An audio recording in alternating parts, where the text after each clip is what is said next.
And this is the Mercedes-Benz Rangers postgame show on a wild Wednesday in which all's well that ends well for the Rangers. Imperfect for so much of the night, but a perfectly acceptable end result. 5-4 in overtime over the Minnesota Wild. Inside our Delta MSG studios from the Garden, alongside Steve Valiquette, I'm John Giannone. It took the Rangers only 24 seconds of 3-on-3 hockey to put this game away and clinch what would be a most vital second point. We're on the same page, no surprise. I think it's more relief than excitement. You're happy that you won, but you don't love the way that you played. After games like this, it's the best time to be hard on the team if you're the coach, because you're happy enough that you won, but you know that you didn't play well enough to win against the Devils that way Saturday or Monday against Tampa. You pick up your game, but you're happy you won. But you're not excited. And I think that's the way you just have to take this game. And look, you get into overtime and you make a play and you seal it. For whatever reason, both goalies were pretty leaky in this game. It was almost as if every scoring chance had a chance to get in. And usually this guy right here is much more of a brick wall than that. Philip Gustafsson's probably had, to me, top 3 season this year in the NHL. This is an off night for him. He's been playing a lot. He's a little behind the play. And Igor wasn't great either. 4 goals against typically doesn't win you a hockey game. So I don't think that when you take it from the player level and you go from the game level and you're saying to yourself, can our goalie play better? Yes. Can the D have fewer turnovers? Yes. Can the forwards have stronger play at the offensive blue line and not give transition offense back against? Absolutely. So there's a lot to learn here, and it's late to be learning things, but this is reminder time too. It's not going to work down the stretch playing that way, in my opinion. Vincent Trocheck gets the winner for the Rangers, sends the fans home happy, and gives that second point to New York. Let's begin the reaction in the dressing room. Michelle Gingras working the room. Here's Vincent Trocheck, the game-winning goal scorer. A lot of back and forth, a lot of momentum shifts. What did you think of the effort and your team's ultimate response tonight? Yeah, I thought we played really well. First period, I thought we were all over them. Second period, they had a little bit more of a push, but I liked how resilient we were. Whenever they went up, we stuck with it. And then to get it in overtime was huge. What did you see on that overtime goal? Artemi Panarin, just trying to take it to the neutral zone to their forward side, and then me and Brett had a little bit of a switch, and then I thought I could beat my guy to the back post, and Brett just, I don't know if he was passing it or shooting it, but one way or another, it was a nice play. Feeling when that goes in, needing that extra point tonight? Yeah, a little bit of relief. I'd say that's the way to put it. Like you said, maybe not happy, but a little bit of relief. And that's what the Rangers felt after the 5-4 win. It's a night that will be remembered by one Ranger in particular, and that is Gabe Perreault. Off the Boston College campus, steps into the Rangers lineup, plays his NHL debut, and is able to leave the ice with a win. Early impressions. Yeah, and okay, so I liked it. I liked what I saw from him. He's had a great 2 seasons developing his game, and he was ready for the moment. And I thought, after the rookie lap, it was nice that his teammates came to support him. Shows that he's loved and supported by his guys from BC. This pass right here, for me, that's in the back of the net. Lafreniere falls, doesn't connect, but it was the right play. I know he was in the middle of the ice, but it was the right play. Makes the right play here as well. Maybe could have extended that shift. He didn't need to have an early shot there. But I like the communication between Miller and Gabe Perreault on the bench. He has 3 shots in the game.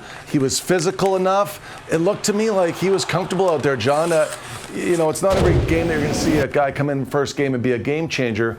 But you know what he didn't have? He didn't have zeros across the board. It's so important your first game in the NHL. Don't have donuts across the board. He's got 3 shots. Didn't get a chance to see how many hits he had or if he had any. 0. Okay. Yeah. Well, didn't expect him to have any hits, but was involved in board battles for sure. Board battles and scrums. Yep. Like, you know what? He's a young guy and he's not full adult size yet. He's going to keep putting weight on. Yeah, 4 shot attempts for Perreault in 13.5 minutes. Let's hear from the kid alongside Michelle Gingras. I think a little bit of both. Whenever they saw something that I could do better a little bit, they gave me, but they're all positive feedback, so that was great. I think with the second shift, Gabe, you get the puck in a good spot and you find Laffy. It looked like maybe that pass got tipped a little bit. Yeah, last second I think the guy got a stick on it, but it's a good try. He almost got it, and it would have been pretty cool to get that one. But But having the puck on your stick in a spot like that, does that help you kind of settle in a bit and feel like you can make plays at this level? Yeah, 100%. I mean, that's my second shift, I think. So coming down there, Broadway, JT made a hell of a play, and I tried to find laugh. But, yeah, I think it definitely made me comfortable and made me feel the puck a little bit, so it was good. We asked before, but the feeling making an NHL debut tonight? Yeah, it was super surreal. Obviously thankful for everyone that's helped me get to this point, and obviously having some friends and family in the building was also unreal. What was that rookie lap like to get out there? And I saw you smile at some of your buddies when you recognized them on the glass. Yeah, it was pretty funny.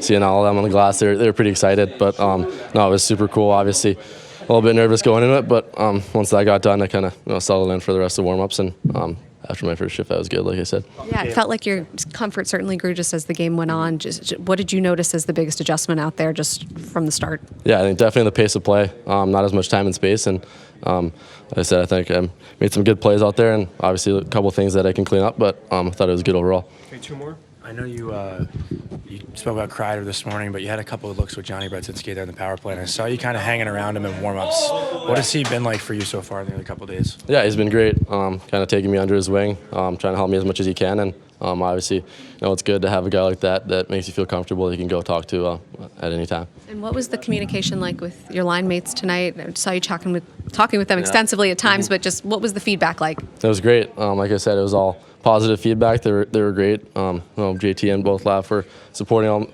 me all night, and giving me positive feedback and some good tips. So it was awesome. Okay, thank you. Super surreal, the reaction, first reaction there from Gabe Perreault. It's the overstatement of a lifetime, but you only get one of those. And I'm sure you remember yours too. Oh yeah, I do. You know what's funny about mine? Ray Ferraro, who a lot of people know from watching television, watching hockey, he was all over me in the game. I made a glove save in my first game, and he skated by me and he said, "If you show off with that glove save again, I'm going to rip your head off and shove my stick down your throat." And I was like, "What the?" Like, That's here I am. Ray would do. Yeah. I'm 20 years old and impressionable. And the first hockey game I'd ever seen was Hartford Whalers at Toronto Maple Leaf Garden when I was a kid. Ray was playing in that game. So I knew exactly who he was, and I felt like I was in the television. It's surreal. This guy and every guy that plays their first game, you feel like you're thrown right into a fan experience.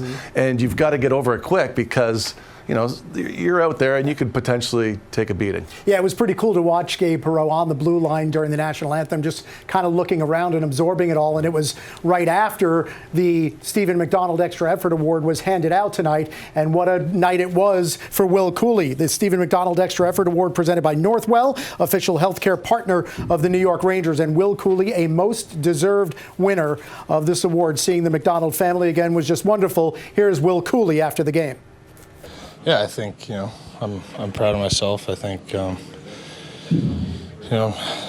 happy that the fans appreciate it. Obviously, it's voted on by the fans, so happy that they appreciate my hard work. And, it's something I can be proud of and share with my family and people close to me. How about the game itself, getting the 2 points tonight?